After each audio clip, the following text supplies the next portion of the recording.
National Herald और AJL मामले में कांग्रेस पार्टी को झटका लगा है। कोर्ट ने इस मामले में ईडी की कार्रवाई को सही माना है। साथ ही 750 करोड़ की संपत्ति जब्त करने पर भी एजुकेटिंग अथॉरिटी ने मुहर लगा दी है। ईडी ने नवंबर 2023 में कांग्रेस से जुड़े एजेएल और यंग इंडिया की 750 करोड़ रुपए की संपत्ति जब्त कर ली थी और यह कार्रवाई मनी लॉन्ड्रिंग के तहत की गई। इसके साथ ही ईडी ने कोर्ट को यह भी बताया था कि जब्त की गई संपत्ति में एजेएल की दिल्ली, मुंबई और लखनऊ समेत कई शहरों तक की प्रॉपर्टी शामिल है, जिनकी कुल कीमत 660 करोड़ से ज्यादा है। और ईडी ने इस मामले में सोनिया गांधी और राहुल गांधी समेत कई लोगों से पूछताछ भी की थी।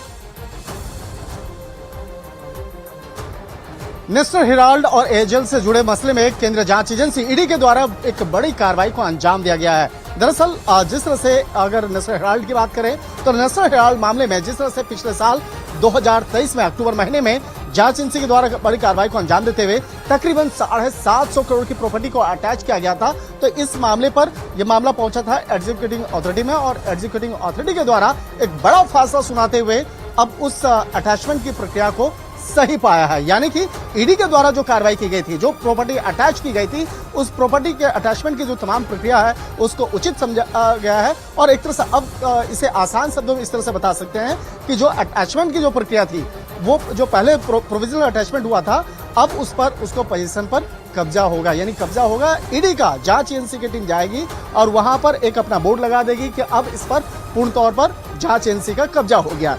वीडियो जर्नलिस्ट प्रकाश गुप्ता के साथ शंकर आनंद, न्यूज़ 18 दिल्ली। उधर ईडी की टीम ने चुनाव आयोग को बड़ी जानकारी दी है। प्रवर्तन निदेशालय की टीम ने चुनाव आयोग को सीपीआई-एम के 80 गुप्त खातों की जानकारी सौंपी और इसके साथ ही ईडी ने कहा है कि इन खातों में 25 करोड़ रुपए कैश जमा करवाए गए हैं। इसके साथ ही चुनाव आयोग को केरल के त्रिशूर की 100 संपत्तियों की जानकारी भी दी गई है।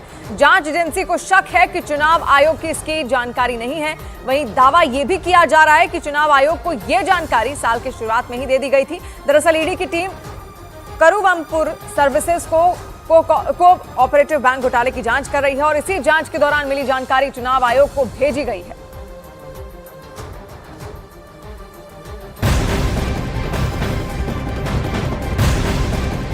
और कलकत्ता हाईकोर्ट ने पश्चिम बंगाल के संदेश खाली मामले की जांच सीबीआई को सौंप दी। सीबीआई हाईकोर्ट की निगरानी में जांच करेगी और रिपोर्ट सौंपेगी। इस मामले की अगली सुनवाई अब 2 मई को होगी। संदेश खाली की महिलाओं ने टीएमसी के नेताओं पर यौन उत्पीड़न और जबरन जमीन कब्जे करने का आरोप लगाया था।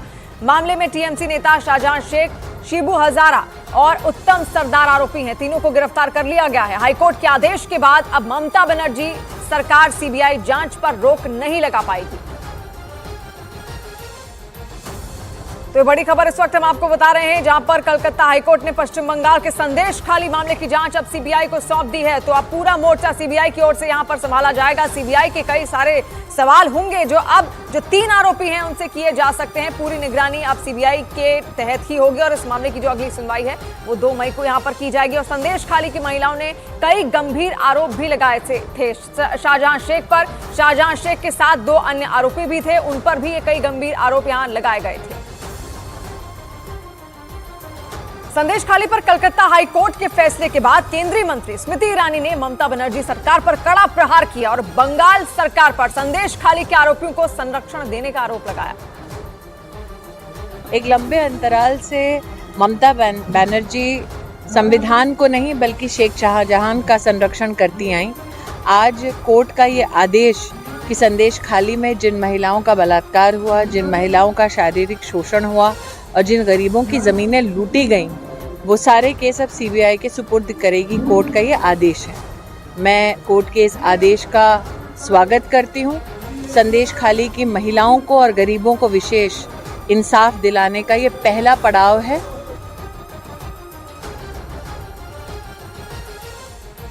और कलकत्ता हाईकोर्ट की तरफ से संदेश खाली मामले की जांच सीबीआई को सौंपने के फैसले का बीजेपी नेता शुवेंदु अधिकारी ने स्वागत किया है। কে বাধা দিতে চেয়েছিল, আদালত যা করেছে সংবিধান মেনেই করেছে। আমি আদালতের এই জাজমেন্টকে স্বাগত জানাই। সিবিআই যদি ইন্ডিপেন্ডেন্টলি কাজ করে রেজাল্ট পাবেন, রাজ্য পুলিশের যদি ভূমিকা থাকে কোনো রেজাল্ট পাবেন। संदेश खाली केस की टाइमलाइन किस तरीके की है अब आप वो समझिए कैसे इसकी शुरुआत होती है। तो 5 जनवरी सबसे पहली तारीख राशन घोटाला केस में नॉर्थ 24 परगना में ईडी की रेड पड़ती है और शाहजहां शेख के घर पर रेड के दौरान ईडी की टीम पर अचानक से हमला हो जाता है। ये 5 फरवरी की तारीख थी। उसके बाद आती है 8 फरवरी की तारीख। तो 5 जनवरी को क्या कुछ हुआ ये आपने यहाँ पर समझा। ईडी की टीम वहां पर पहुंचती है शाहजहां शेख के कई ठिकानों पर और उसके बाद ईडी की टीम पर ही हमला हो जाता है। फिर तारीख है 8 फरवरी की। 8 फरवरी संदेश खाली की महिलाओं ने रेप का आरोप लगाया शाहजहां शेख पर, उत्तम सरदार और शिबू हाजरा पर। और इसके साथ 13 और 17 फरवरी कलकत्ता हाईकोर्ट ने बंगाल सरकार से रिपोर्ट मांगी। उत्तम सरदार, शिबू हाजरा समेत 18 आरोपी गिरफ्तार किए गए। फिर 26 फरवरी को कलकत्ता हाईकोर्ट ने शाहजहां शेख की गिरफ्तारी के आदेश दिए। वहीं 27 फरवरी को शाहजहां शेख का करीबी टीएमसी नेता अजीत मैती गिरफ्तार हुआ। 29 फरवरी की तारीख को पुलिस ने आरोपी टीएमसी नेता शाहजहां शेख को गिरफ्तार किया और 6 मार्च पुलिस ने शाहजहां शेख की कस्टडी सीबीआई को सौंपी और 30 मार्च को ईडी टीम ने शाहजहां शेख को हिरासत में लिया। तो पूरा मामला आपने समझा, पूरी टाइमलाइन समझी और कलकत्ता हाईकोर्ट के फैसले के बाद बीजेपी बंगाल सरकार और टीएमसी नेताओं पर अब जमकर निशाना साध रही है। तो वहीं टीएमसी ने हाईकोर्ट के फैसले पर सवाल खड़े किए हैं। और संदेश खाली में जो घटना हुआ है वो निश्चित रूप से बहुत ही दुखदायक घटना है और मैं कहूँगा आज जो महामानव उच्च अदालत की जो ये राय है ये जीत है। ये जीत सिर्फ मैं कहूँगा कि संदेश खाली की महिला का नहीं बल्कि पूरी बंगाल में जितनी भी महिलाएं प्रताड़ित हो रहा है, निर्यातित हो रहा है, उन सभी माताओं की जय है। इस तरह का जो राय आप देते हैं हाईकोर्ट से हमारे माननीय विचारपति जो हाईकोर्ट के ऑनरेबल जजेस हैं, ऐसा राय दे कि उसमें उनका निरपेक्षता ये प्रूव्ड हो और लोग को ऐसा न लगे कि कहीं पर इसका इम्पार्शियलिटी नजर नहीं आता है, तो वो दिया है। कलकत्ता में बीजेपी और टीएमसी के समर्थक आमने सामने आ गए। वहां बीजेपी नेता तमाग घोष अपने कुछ कार्यकर्ताओं को साथ लेकर पुलिस थाने में इस बात की शिकायत करने पहुंचे थे कि किसी ने उनके घर पर लगे सीसीटीवी कैमरों को तोड़ा।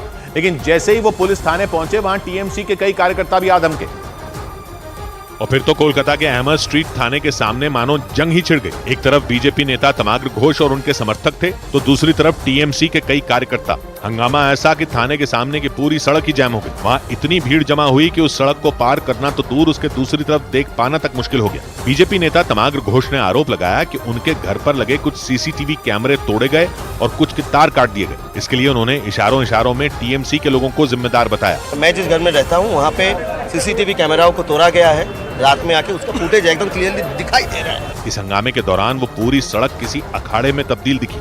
बीजेपी के कार्यकर्ता तो गाड़ियों में भर भर कर